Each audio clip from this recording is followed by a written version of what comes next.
see here. Got anyone yet? Don't see anyone.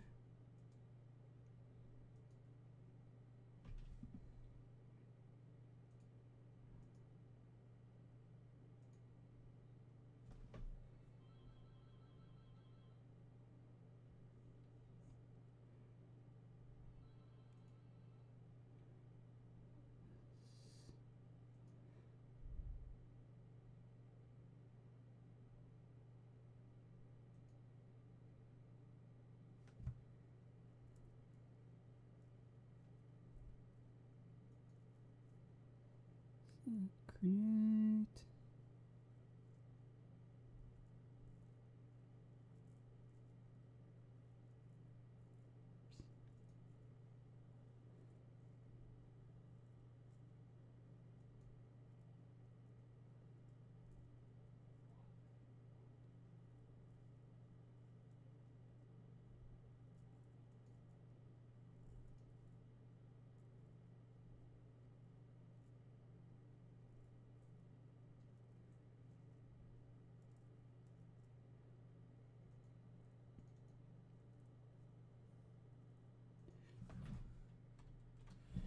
There we go.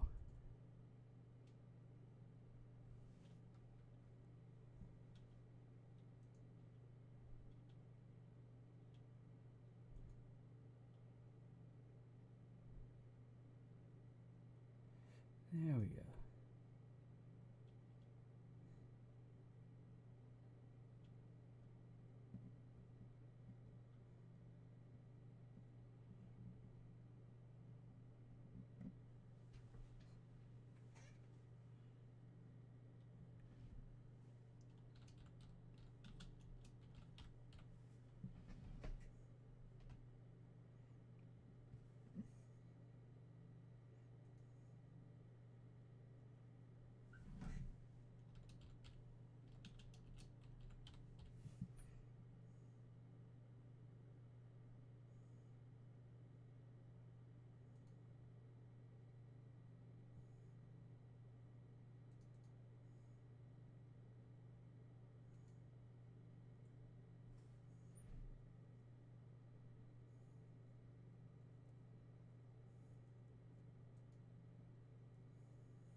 Okay, got someone. Perfect, perfect. Alright, well, today, at least right now anyways, I am going to try out actually having the spear be usable. So, just going to try adding some more weapons into the game currently.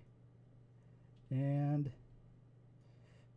don't know if I talked about this last time. I made some changes to the shader. You can see here there's sort of a shine effect on the edge of the blades there. It kind of moves along with the camera.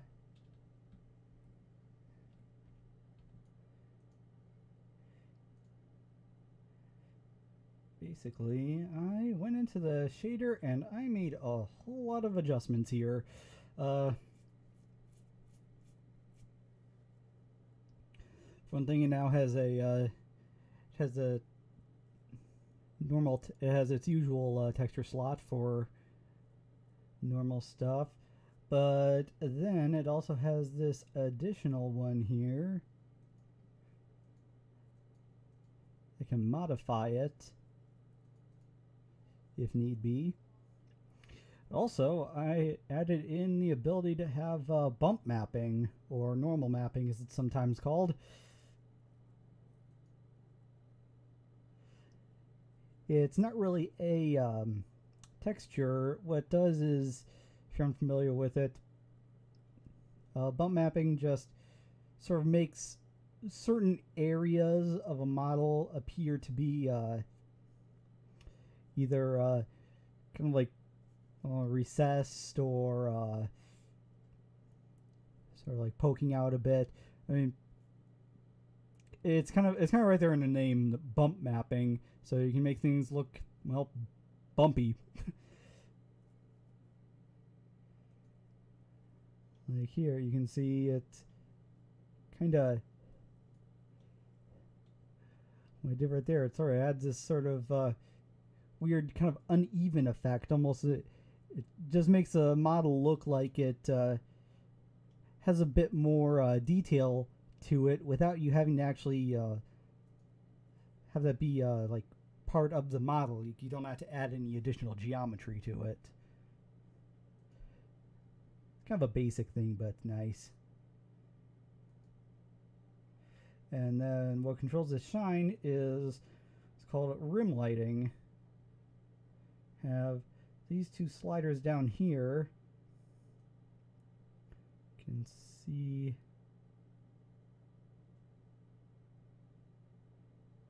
just sort of the intensity of it.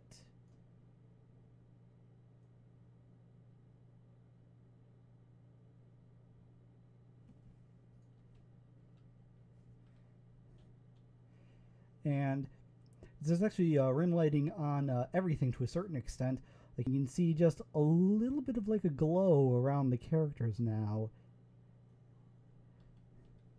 It's not really a massively necessary thing, but I just think it looks a little nice. It's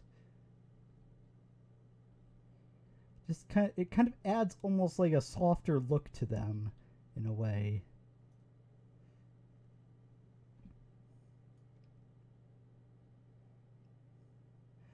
Aside from that, it also, still has the outline and everything, but it has all these additional options to it as well.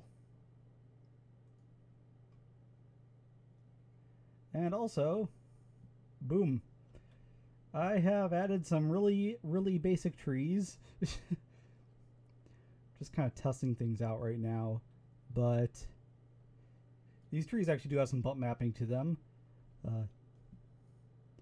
You can see here how like even the shading on it, it sort of kind of goes in and out as if there's more to it there than there really is.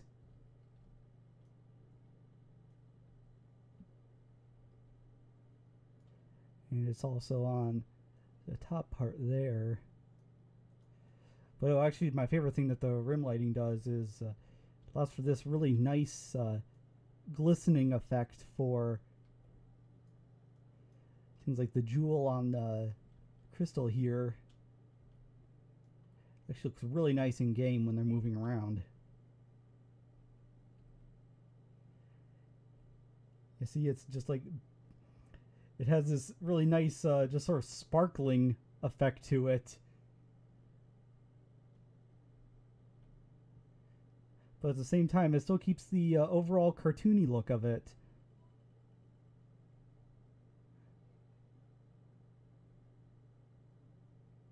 Obviously, I really like that. Also, there's some bump mapping on the orbiter there. You can see its core unit has some cracks in it.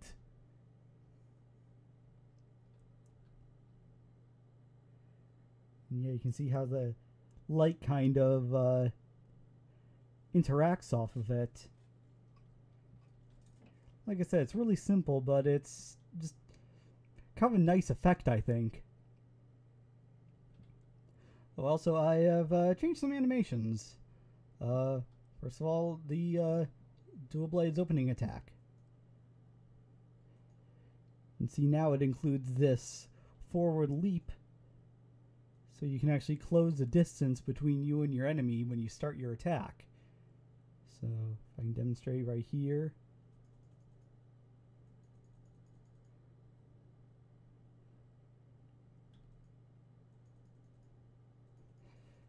Just makes it so that you don't have to be right up against them the moment that you start. You can actually have a little bit of a distance when you press the attack button.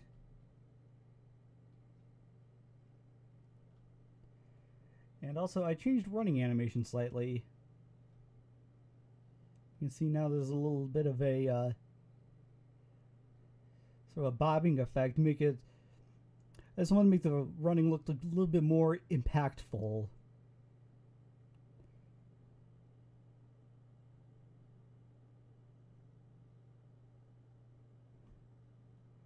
It's not much of a change, but I just like to fiddle with the simple stuff.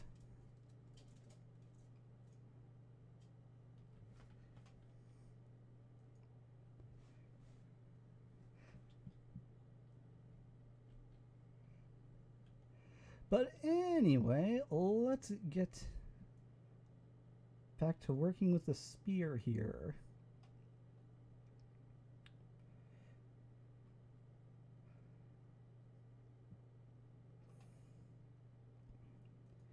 Anyways, will probably help.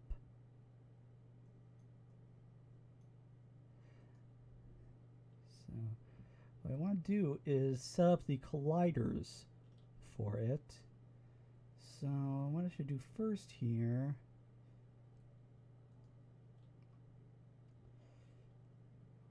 place the blades with the spear.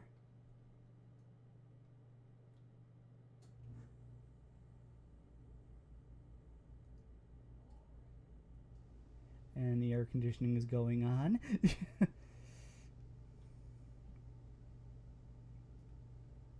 Oh, actually, another minor thing I did. I did alter the models just a little bit. It's probably not even stuff that you'll really notice right off the bat, but I actually brought the feet in a little bit so that they're not so not poking out so much in comparison to the character's head. And also I changed the shirts just a little bit. I noticed that the arms of the shirt were kind of starting a little bit low, so I brought them up so that they would actually, you know, kind of start with the collar and actually have sort of more of a proper looking shoulder to them. It's actually the same thing with Kala's shirt, although granted it's harder to tell with him sleeveless and all.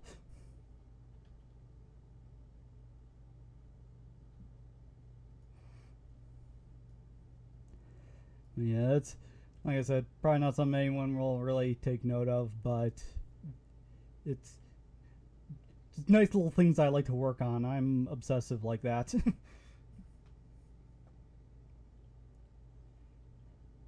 But anyway, let's go in here, and I need to go into the armature.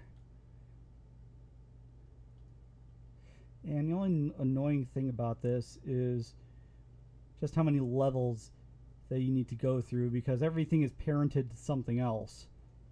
So you need to go through all these levels just to get to the weapon collider, which kind of sucks, but luckily it's something that I only have to set up once. Anyway, and this is where it was for the dual blades, at least for the right side. And let's just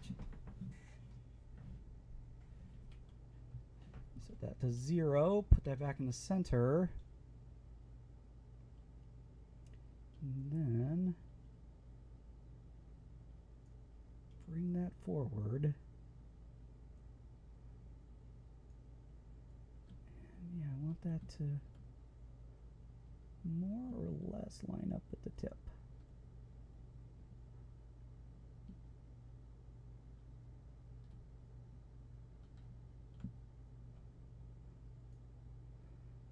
And well, it doesn't need to be such a big height.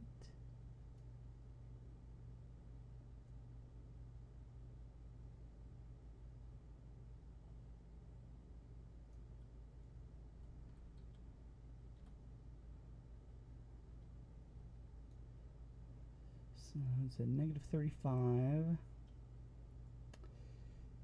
Yeah, I'll leave its radius at 1.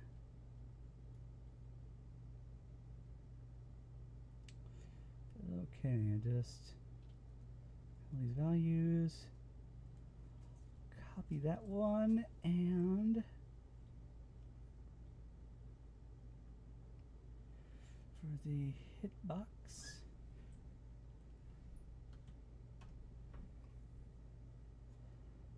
That there.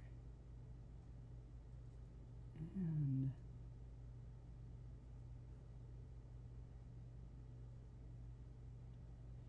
height is 0.56 and a radius of 0.1.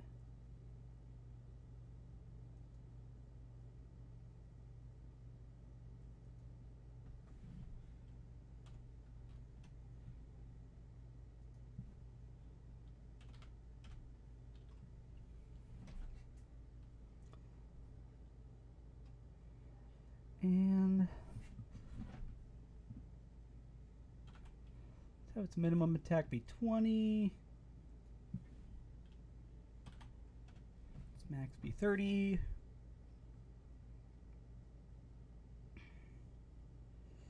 And this is just for testing purposes. Okay, and since this is only a single weapon, I don't need to worry about this other collider over here, since that will not even be used.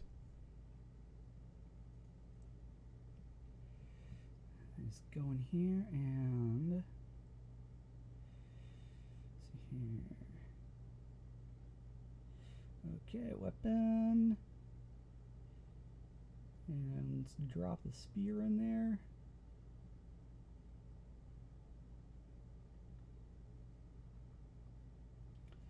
And also,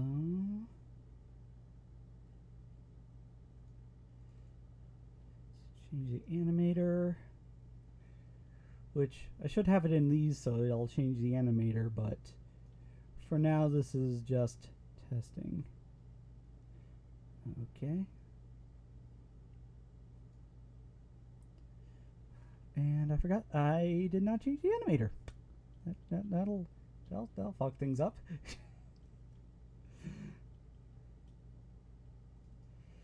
Attacking.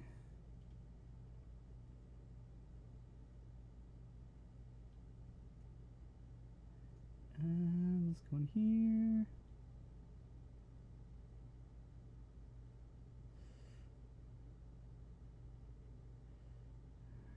Blade.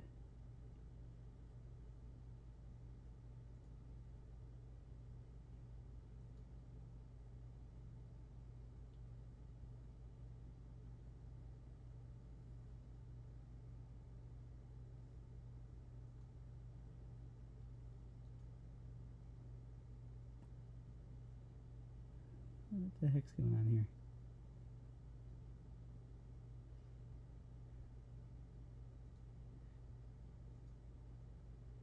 Why is it saying it's part of that model?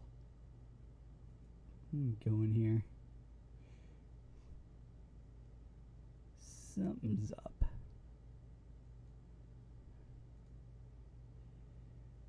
Character. Tackle 1.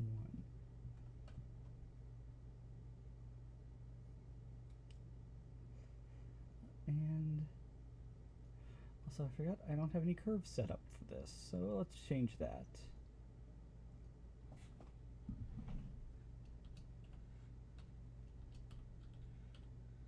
Speed. And then another. Which, hold on, let me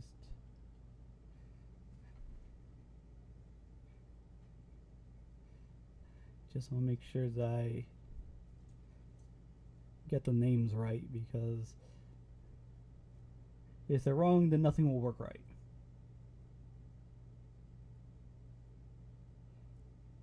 And come on, save it.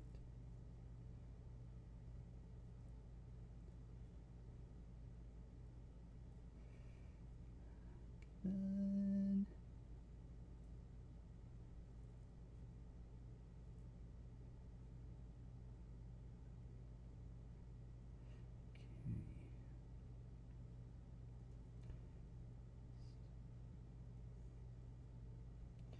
Okay, yeah, one speed and weapon R.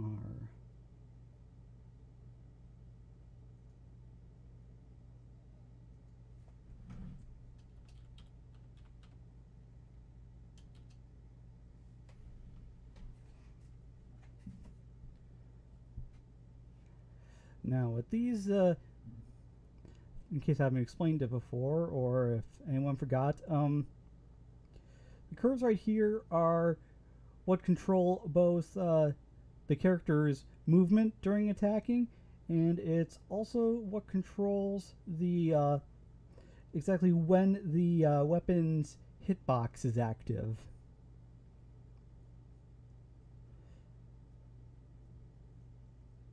And let's just go into Blender here. I kind of have it all mixed up right now.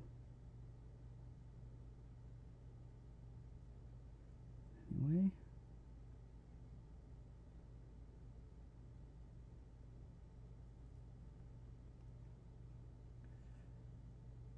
Alright, so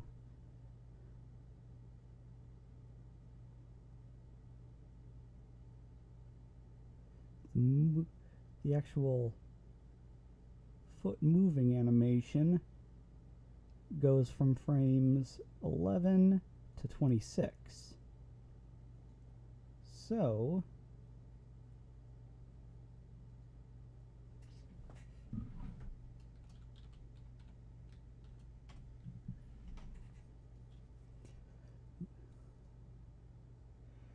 go into this right here, 10, 11.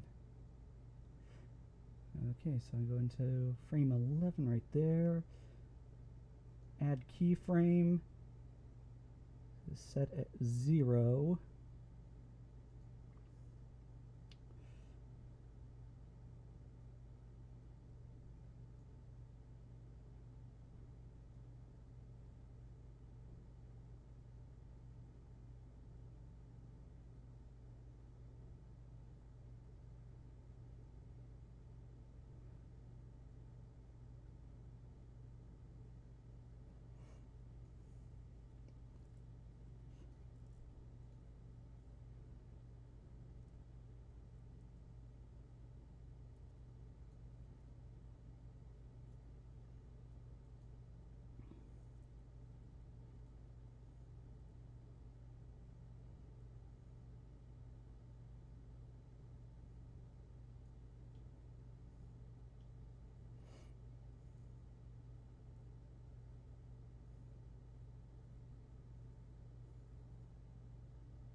Yeah, let's put that 17 there.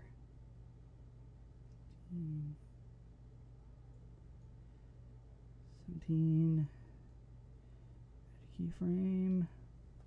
Set that to 2.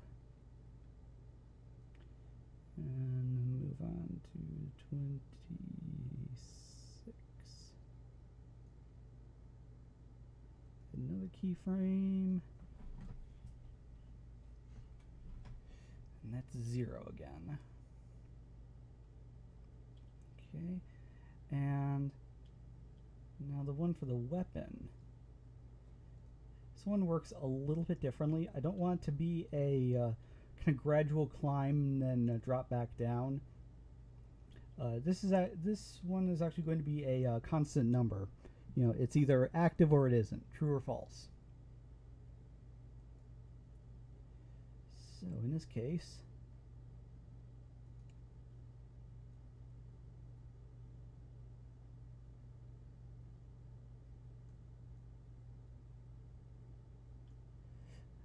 see here, spear starts moving at frame 11.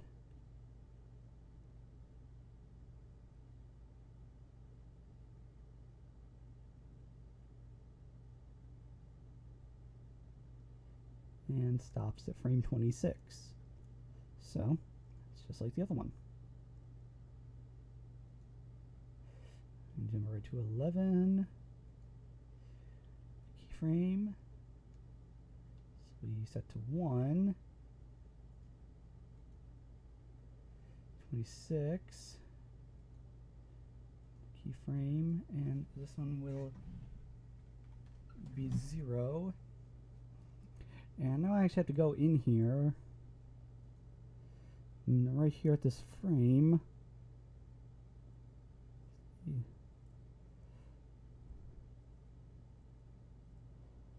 Left tangent. And make that constant. Constant 2. Okay, so yeah, now it's not gradual, it's immediate. 0, 1, 0.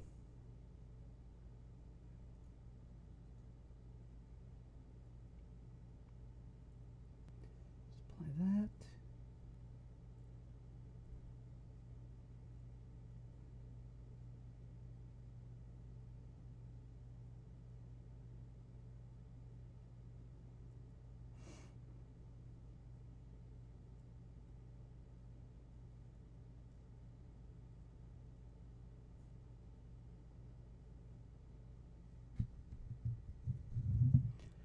Always takes a while for it to save any of these changes.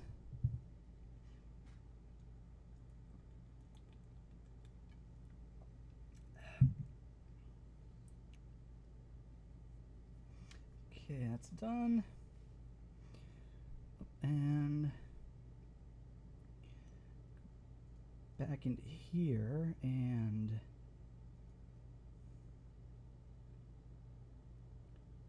spear attack 1.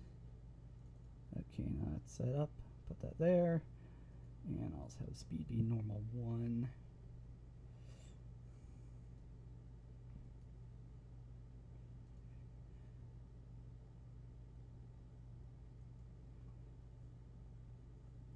Okay. And now let's see if this works. Okay, that works. So moving forward and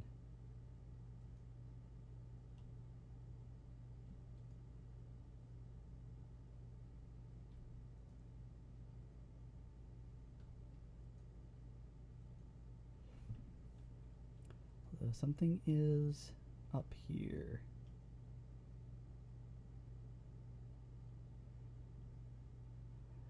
And yep, here's the problem.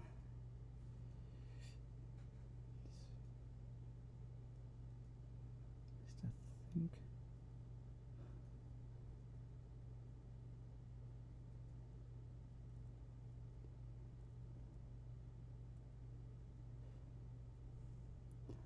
Let me go into where is it?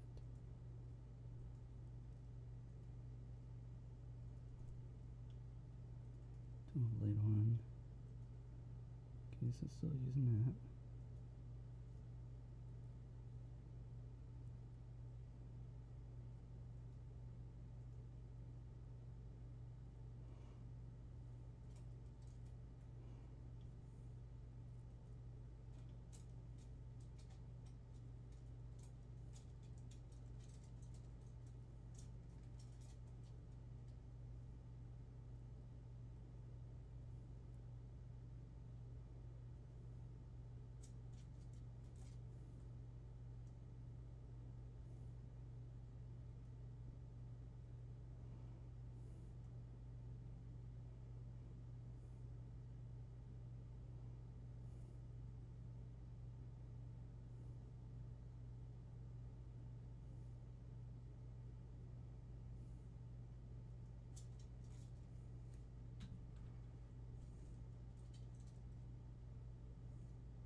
Oh, wait, I think I know what I've done wrong here. I go in here. And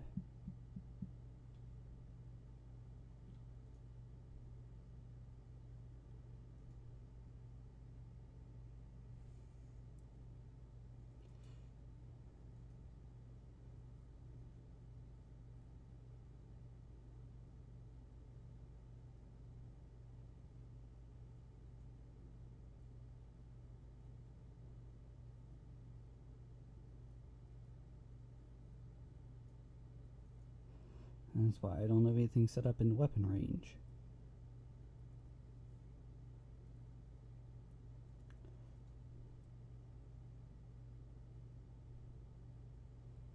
Which I should probably get rid of that since it's kind of obsolete at this point, but for the time, I'm going to set up here.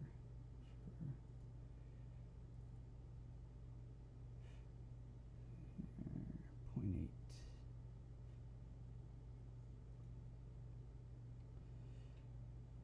And I'll set it to 1.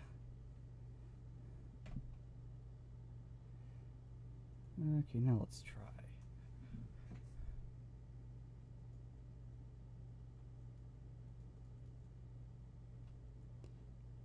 And then uses the dual blade moves after the first hit because I don't have any other spear attacks currently, but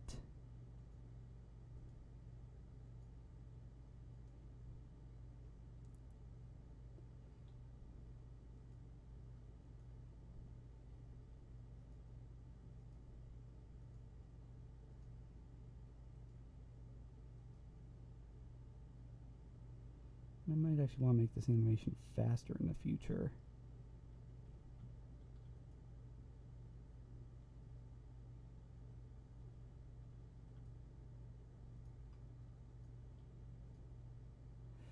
This is just a simple animation just for testing it. And yeah, I also should add a unique walk cycle for the spear because it just doesn't look right with this one.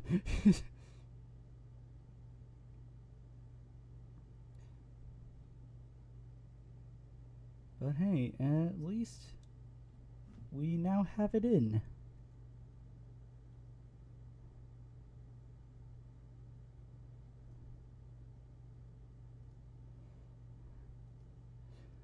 Now let's go in and make a few edits. Let's go into the core weapon script here.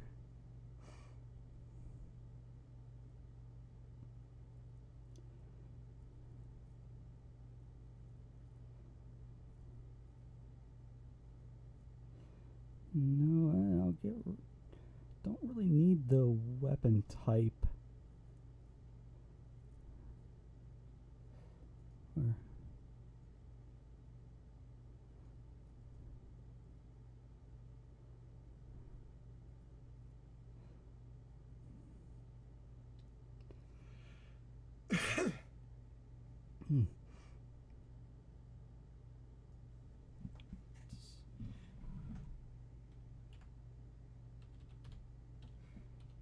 Public.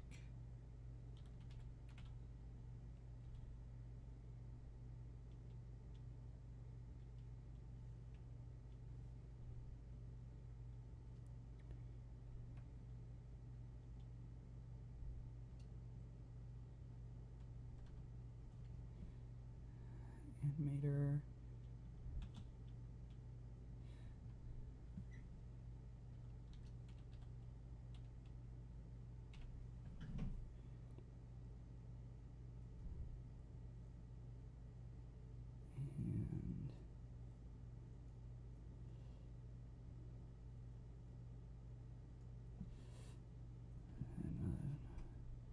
Now that's obsolete. Save those. Now,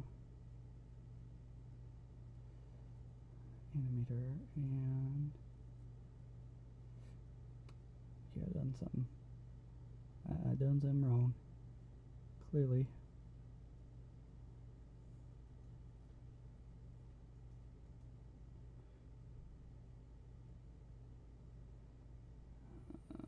There it is.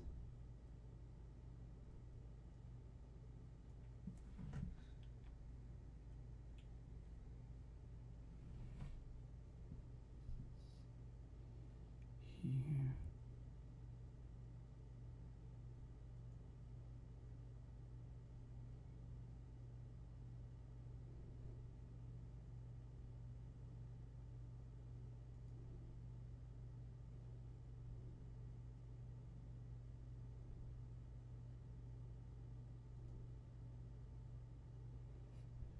clip.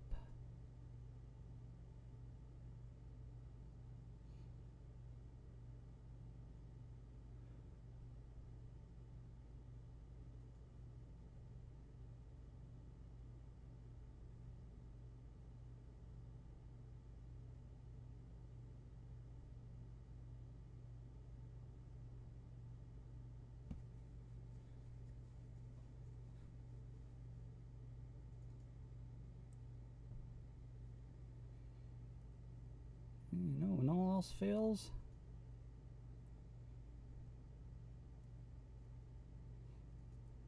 check the manual.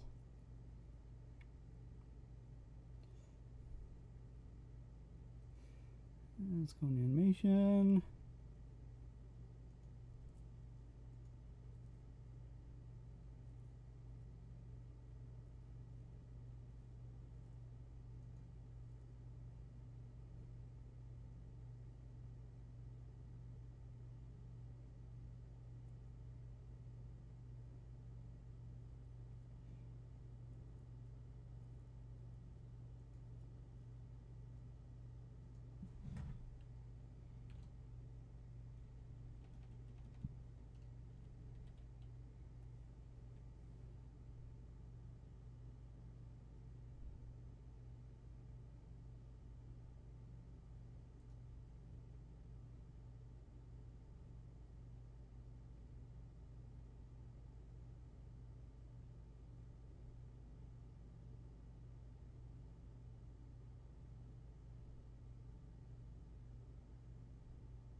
Let's look here.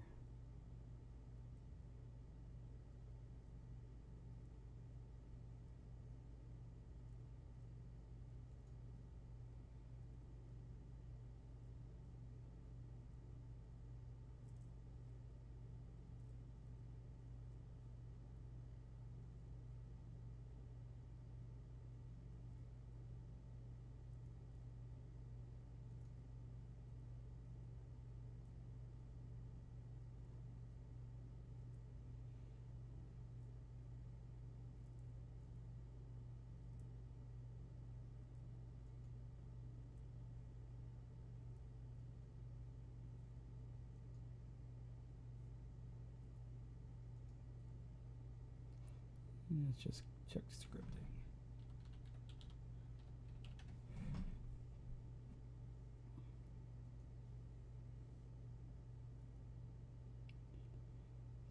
Here.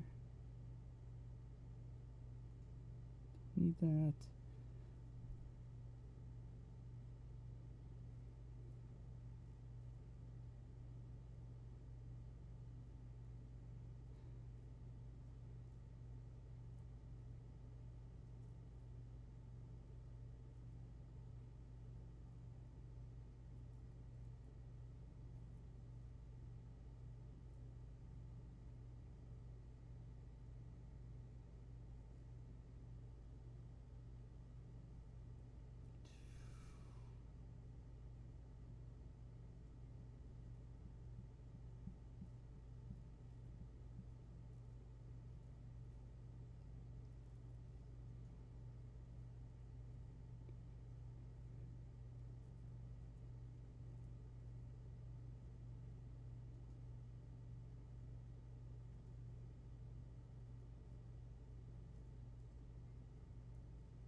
Hmm.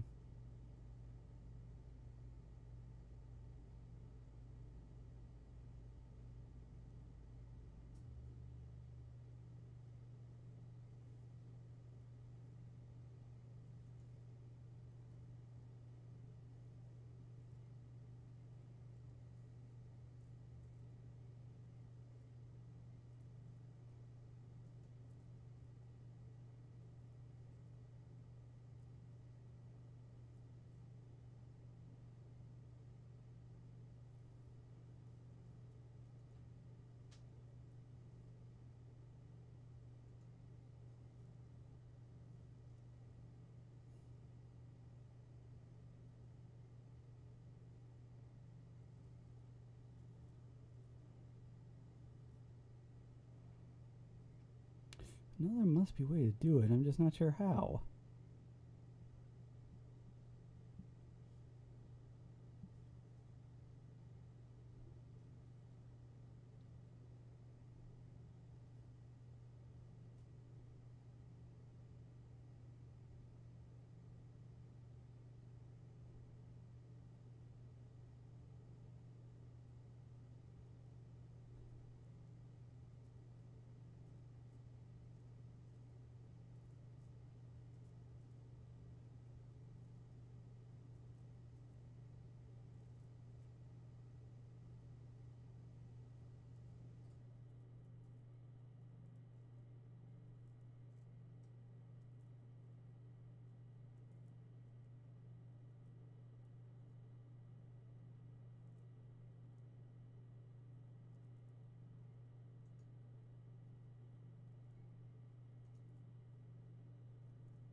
Well, that certainly didn't do it.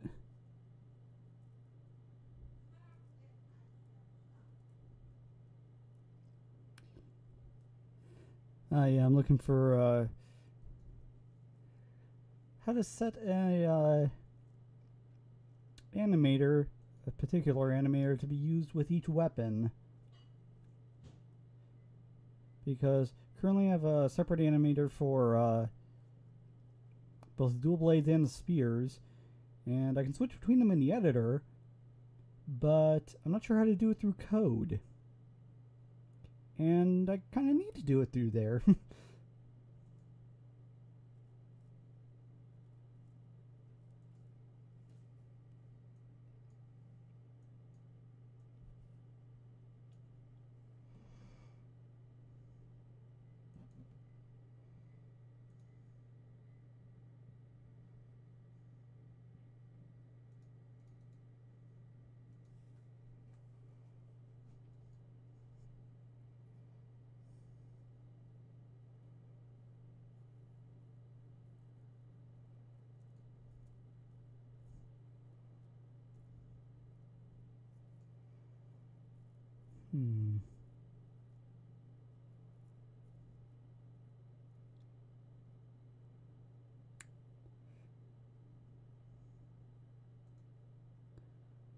I wonder if I can do this.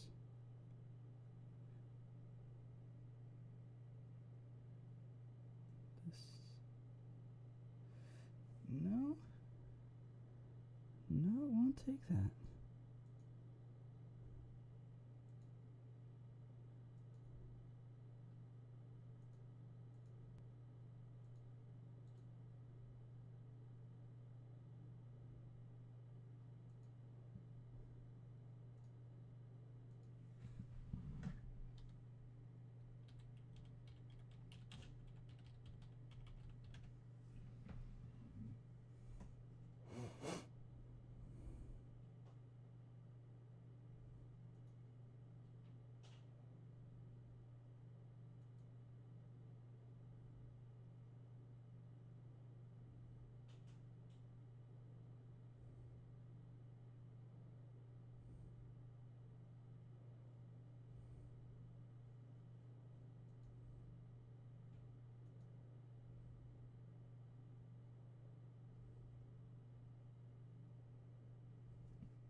Hmm.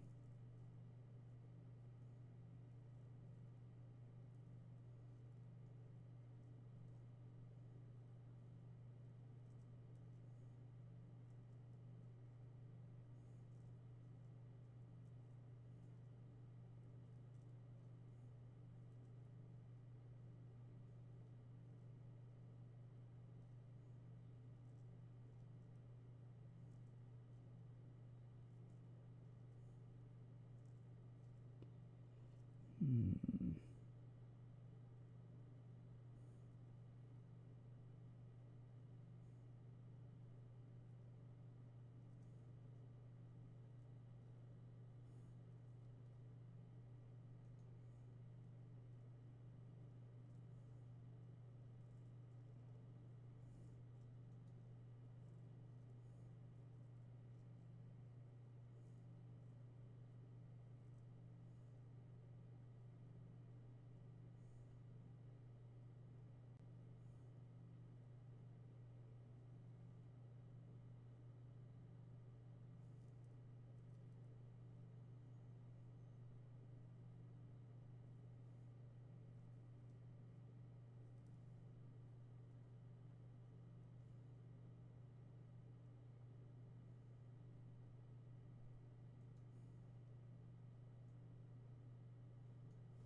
Okay, I think I figured it out.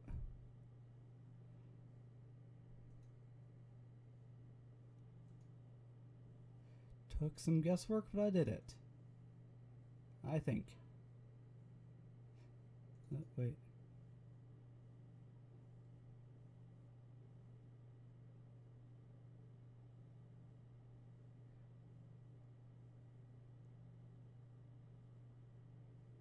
Oh. There we go.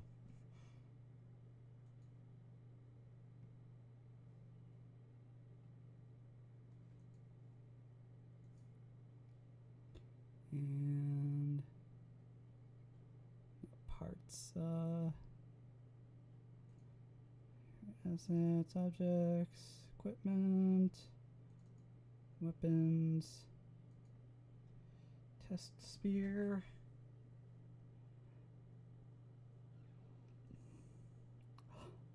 And it works. The spear, character animator.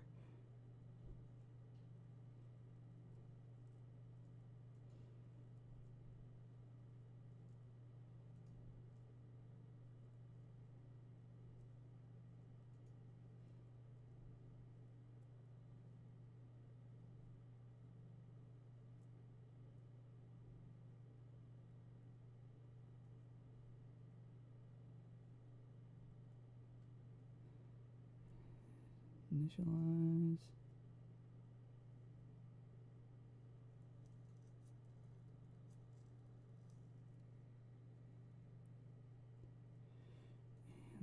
see here.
You know, I might have to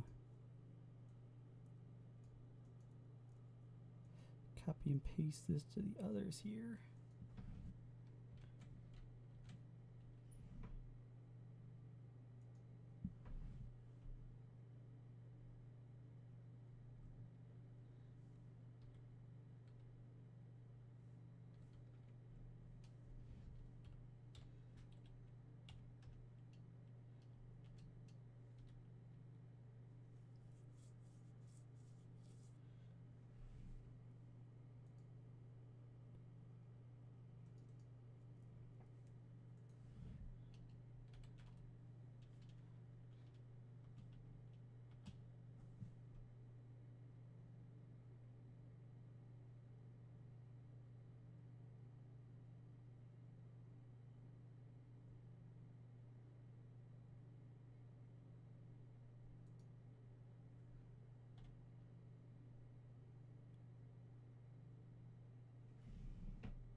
Let's see here.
Copy that.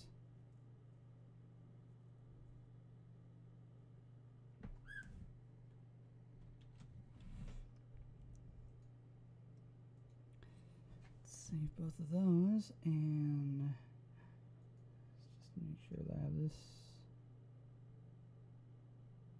dual blade, spear.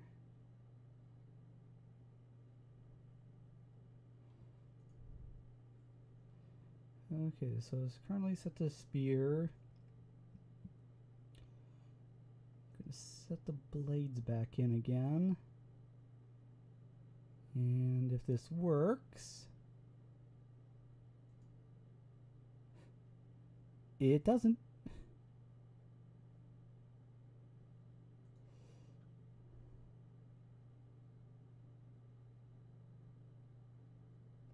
Up.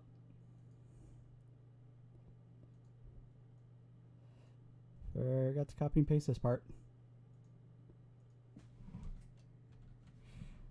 There you go.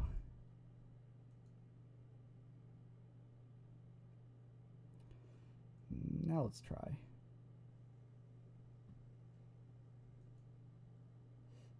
No? That's still using the spears. Let me get out of maximize and play. And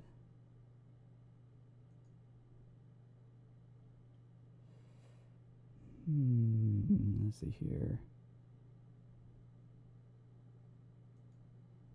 Go into character.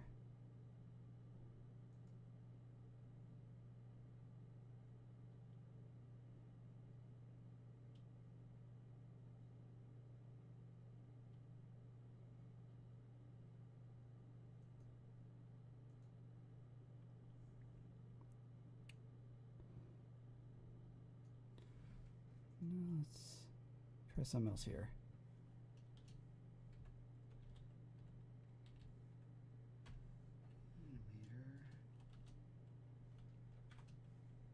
Dot.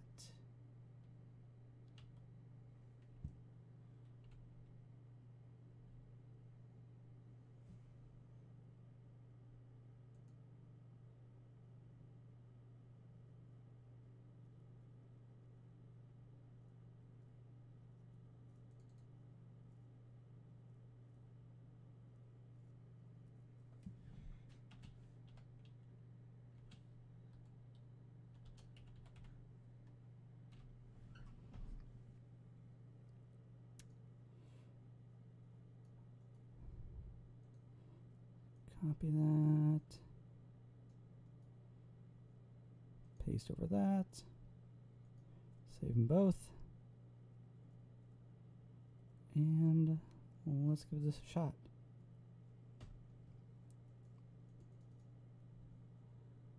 Okay, now it's doing like it should. Sword's the wrong color, but I think that's because I do not actually have anything in there to set the material. And yeah, I don't. There's nothing in there for that. Oh well, that can always be added in time. Sure, I don't have it in here. No.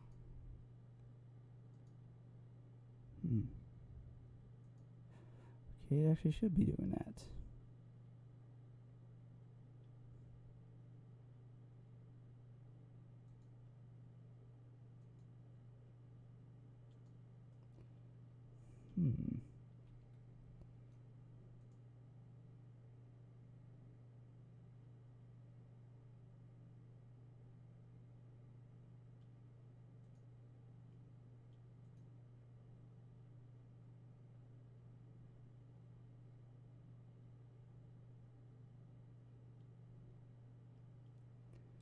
Okay, so it was setting those, but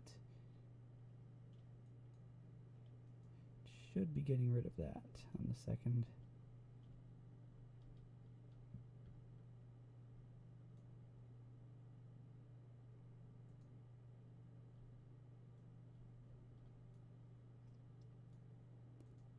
Yeah, it's a minor thing. I'm sure I'll figure it out eventually.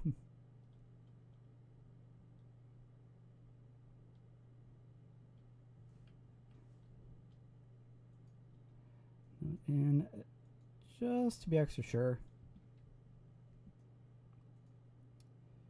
let's into the dual blade animator. And let's set his weapon back to the spear. And let's also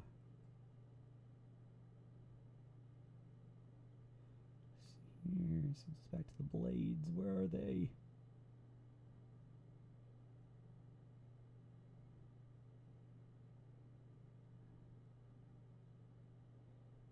Where'd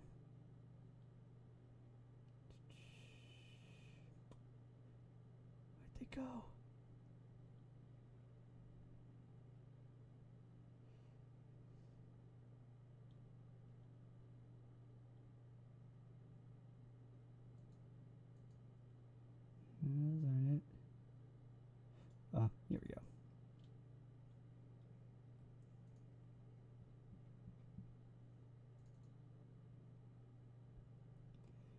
Okay, so it says those, and all right.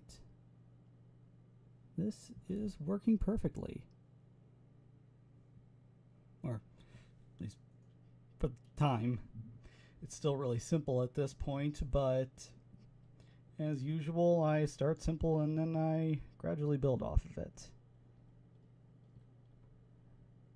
But yeah, that works really well, actually.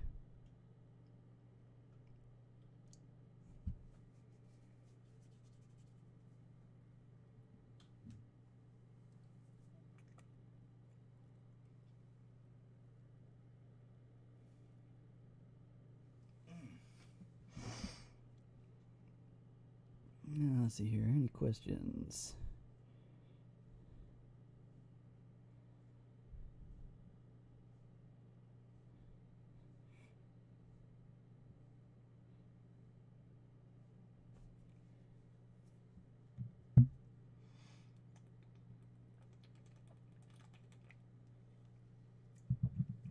Okay, nothing to ask me at the moment? That's fine. Should probably save this scene just to be sure.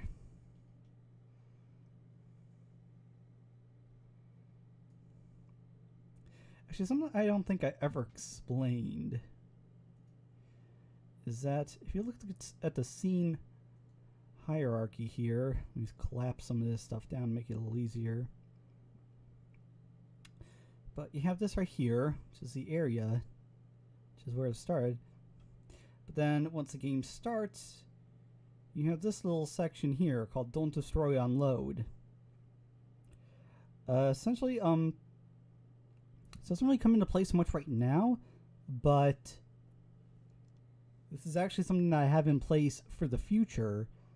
What it is that anything marked under here, under the Don't Destroy, Unload, this means that like once I switch to another, usually once you switch to another area, everything on your hurt one is lost. You know, it just all goes poof, essentially. But as long as you have something on here, then it will actually carry over to the next scene that you load. So this is, I mean, basically it's just there for switching levels, you know, and preserving the data between them. And, you know, it sounds kind of simple, but one thing it does is, like, for each scene, there's going to, on the actual, you know, scene view here in the editor, there's going to be a version of the character placed on there somewhere. But there is actually a part of the script, and if I go up here, lots of stuff.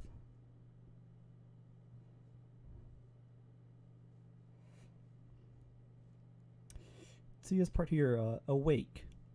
This actually runs before the start function. And this is like the moment that everything's loaded in, it searches to see if there is another character there. And if there isn't, then this one is tagged as don't destroy, unload, and the player is, you know, set to this instance of the object. However, if there already is a player in the scene, then that one gets destroyed, and this one essentially takes its place.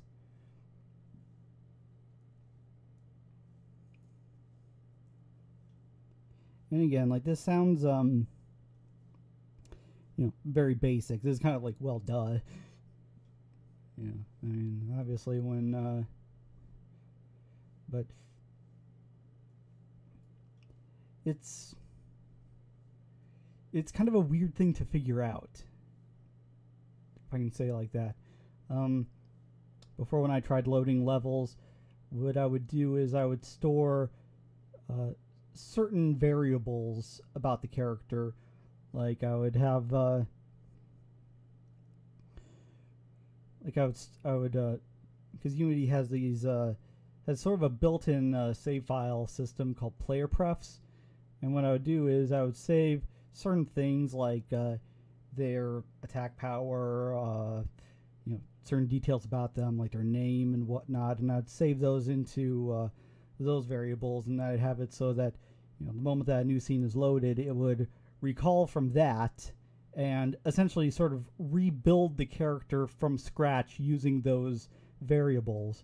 However, this is a lot simpler way, and I haven't really used it so much yet since I only have this one area for the most part. And instead of having to delete things and start from scratch, this just keeps what's already there.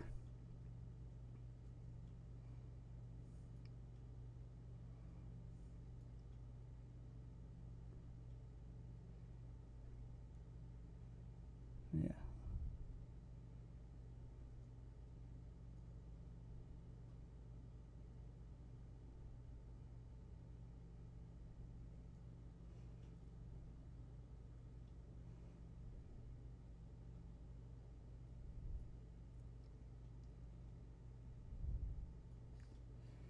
Yeah, I had to kind of go through a few tutorials to figure that out for myself, but now that I have, I'm glad that I have. And probably as I go along, I want to take like other things, like I probably want to have like the AI partners also be don't destroy, unload.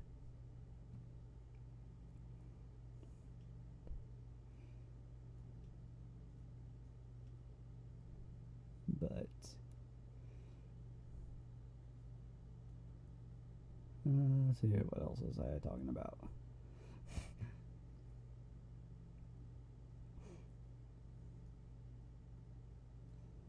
Stop that.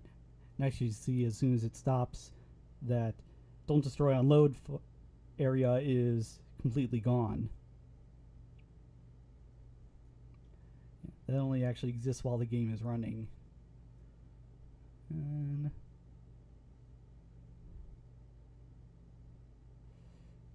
let's see here. Anything else I can talk about that I've added?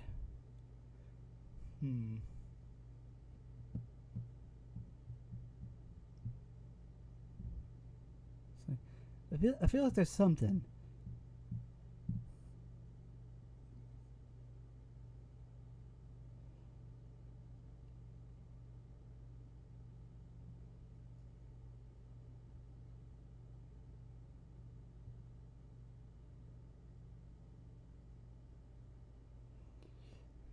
Stuff for the shader.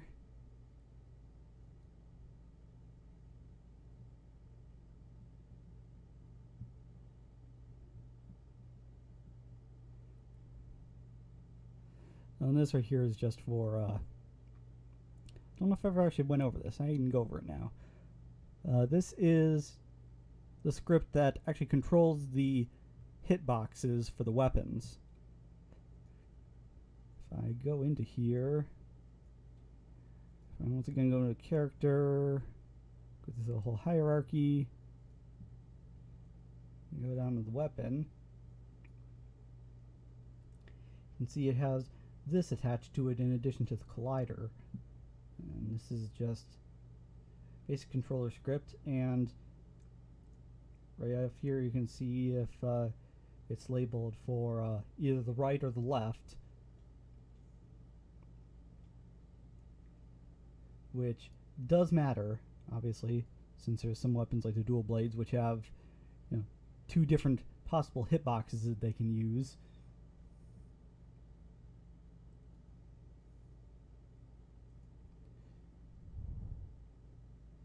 And this is actually just really simple. It just goes in, it looks for the animator, and then it also looks for its collider. And like I was saying before, when I was adding those curves, it's either a 1 or a 0. And all this does, checks. If it's greater than 0, then it enables itself. And if it's not, then it turns itself off. Simple as that, really. And then just if something enters it while it's enabled, then it just calls the attack function. And it sends the data of whatever it hit. Like I said, it's really simple, but actually I don't know if there's really a but. It's just really simple.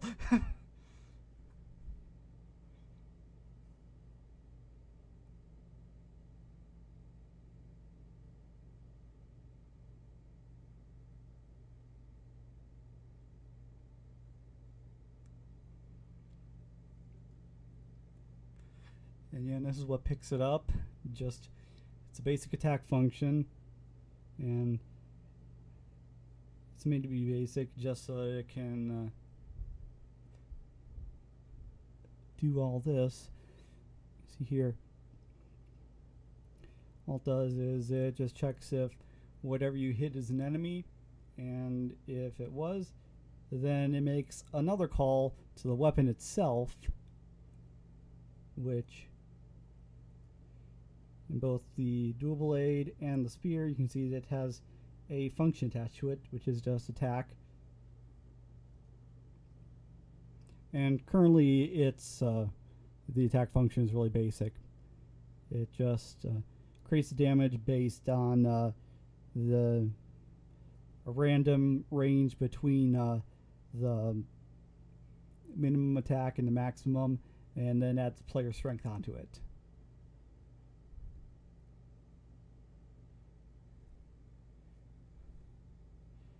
And then when something receives damage, hold on here. Let's go into stat control.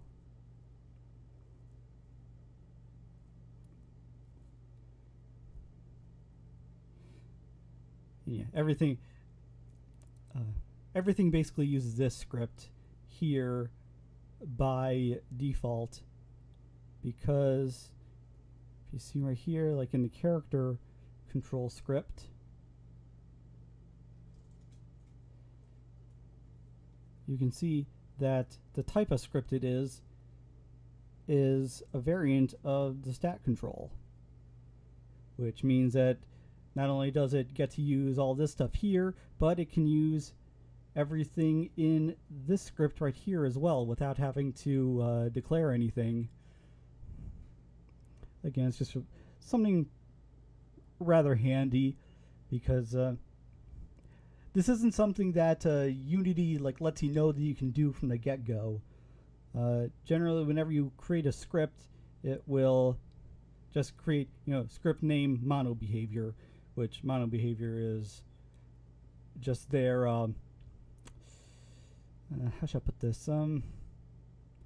It's a basic script layout, essentially. It just defines whatever something does, and they don't really tell you right off the bat that you can it doesn't have to actually be a mono behavior. You can actually have a whole bunch of different script types, and you can have derivatives, like I said up here. Again, it's just a really handy thing to know if you ever plan on using this.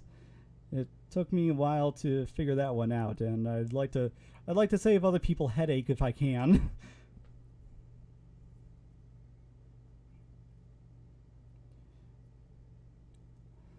But yeah, it has all this in here, and one of the things that this has is the take damage, which again, this is just really simple right now. It's just damage is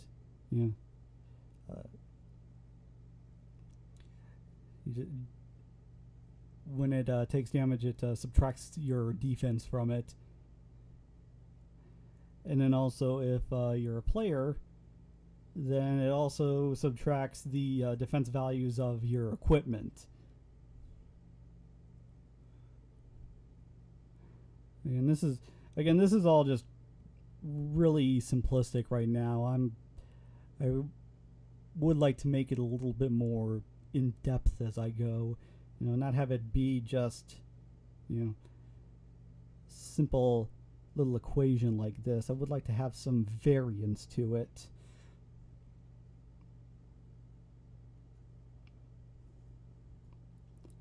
Actually, one thing I don't know if I want to do is like have situations where you can miss, because that's always something that's a little weird in an action RPG. Is, you know, you see your weapon hit the enemy, but then instead of them taking damage, you know, it just says miss. I mean, it makes sense for a turn-based RPG because, you know, everything that happens is kind of obstructed, but when you can actually control your character and you can get them up to next to the enemy and you see your, you know, weapon hitting them, then yeah, it's a little bit harder to say.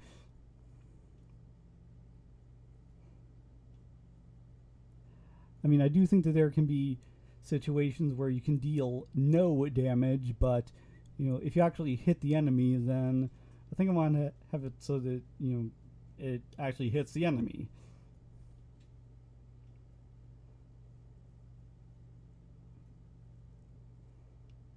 Yeah, that's actually... Wait, actually, you know what? I just remembered something that I really did not talk about yet in regards to the shader. Actually, not in there, but I demonstrate it like this. So, I'll select the hair, change the shader to the one I was using previously.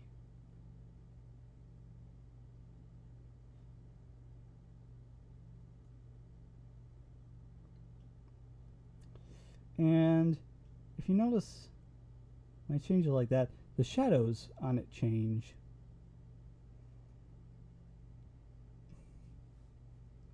Now, previously I was using the shader here, and I had receive shadows on false, because you see, once you receive shadows, yeah, it kind of messes with the shader. But also, I think I can also demonstrate better on this.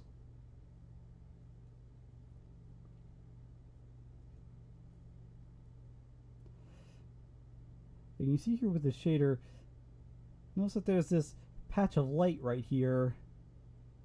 Now, that really shouldn't happen because, you notice the sun is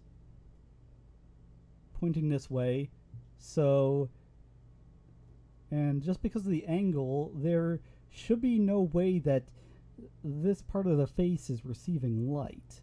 And that's because of an issue with the default cell shader. For some reason, when it does its whole light and shadow calculations, it only takes, you know, your angle from the light source into account.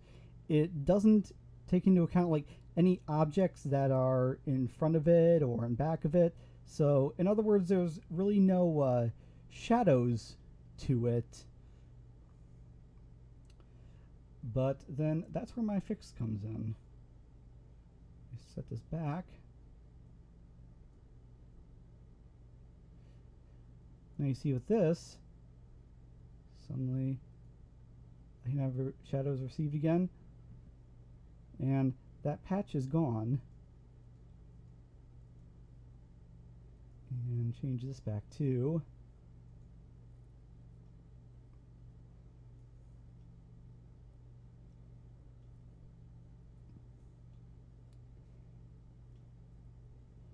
And all I really did was edit the shader so that instead of using like the angle of the geometry to the light source, it instead just uses, you know, whether it's receiving shadows or not. So, you know, now it's a little bit more dynamic. It's still cartoony, but hold on. Like you can see down there, when the tail's moving, it actually obscures some of the lighting, creates different shadows, and this is something that the default shader did not do. And actually, the fact I did this wasn't really all that impressive. The way to do it was actually so simple that I'm surprised that the shader didn't have that enabled by default. I mean, you'd think that, you know, people making a shader for a professional game engine would you know, pick up on something like that, but apparently not.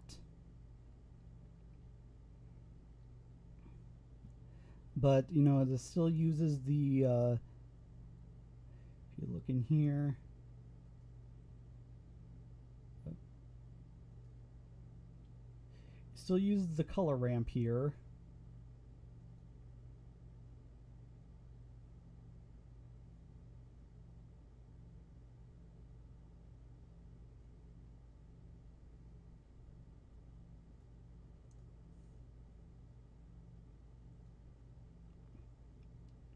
However, I also changed this. It used to be a little bit more white.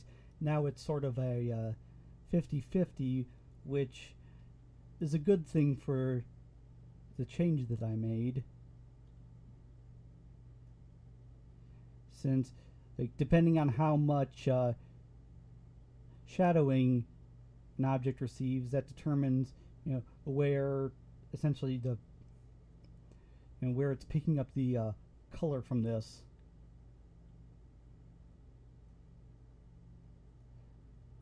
Oops.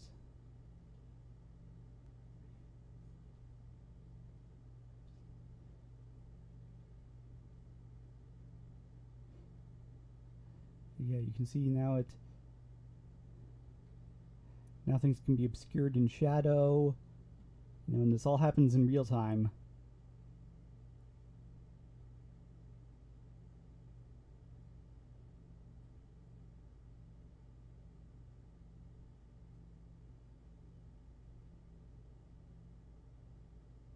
Doesn't matter where you are, you still get that slight rim light effect.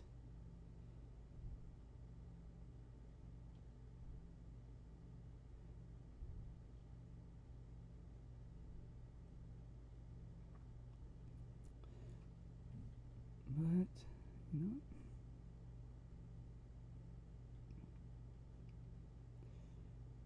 yeah, I think it looks especially good on here for some reason with the orbiter. Let me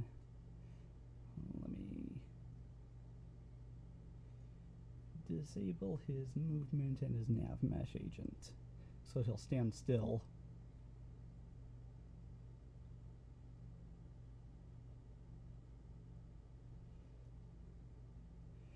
Yeah, you can see that there is a more of a sort of glow or a shine to the metal parts of it. And yeah, same thing up here where you can see all the cracks, and kind of the bump mapping allows for sort of a refraction of the light, which I just really like.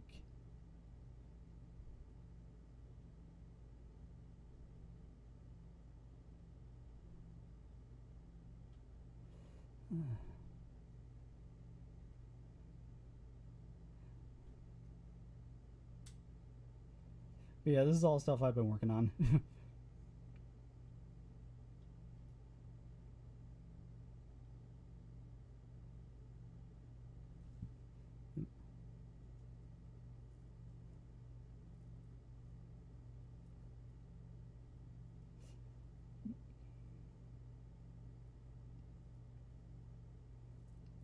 Thank you.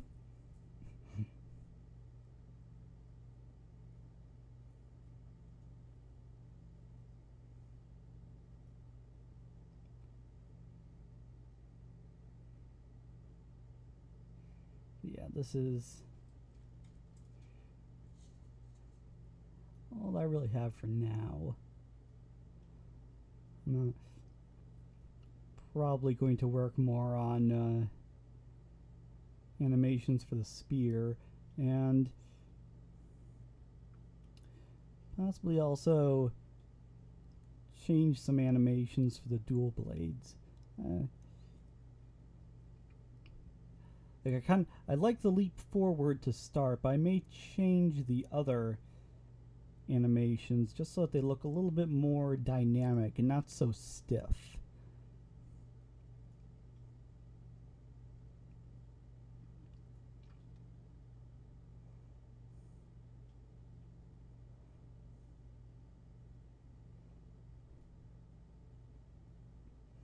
But yeah, this is all that I have so far, crappy trees included.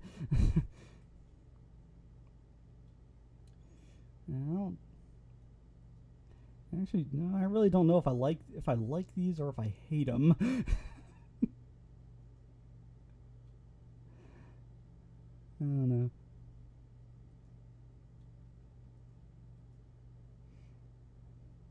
I did have these with a different texture before. Yes, kind of a grungy looking one.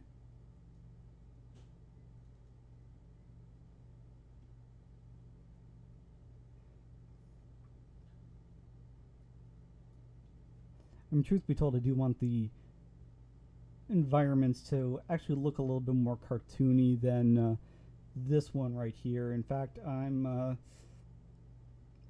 already working on trying to actually create some environments within Blender, because I mean, this well, the Unity terrain editor, it's not bad, but there's certain things it just can't do. Like all the height stuff, this is all really just caused by a 2D image. Essentially, like the lower parts are in black and the higher parts are in white, and it just takes those values and it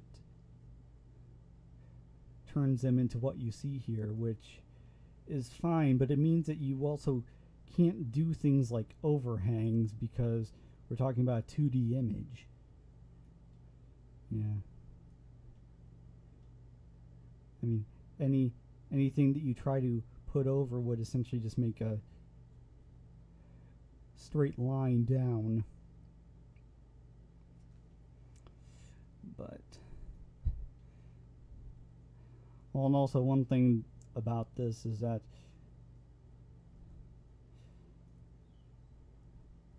like you can see the texturing for the ground and everything. This is actually using the standard shader from Unity, because like you can use a different shader for this, however it doesn't come out right. You see here it says built-in standard. You go to custom, see suddenly it already changes, and if I go to something that uses Toon Shader,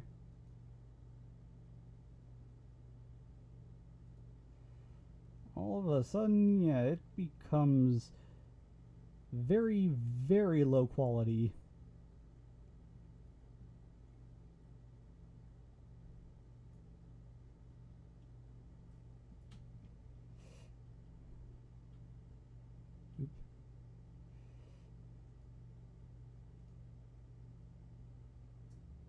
What was I doing? That's not.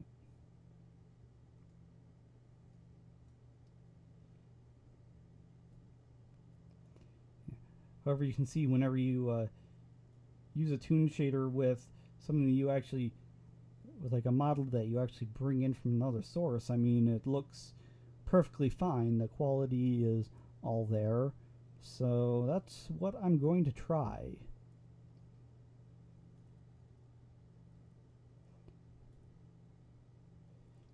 The only downside is that I won't have access to things like the easy foliage creation. However, that can be replicated by other means.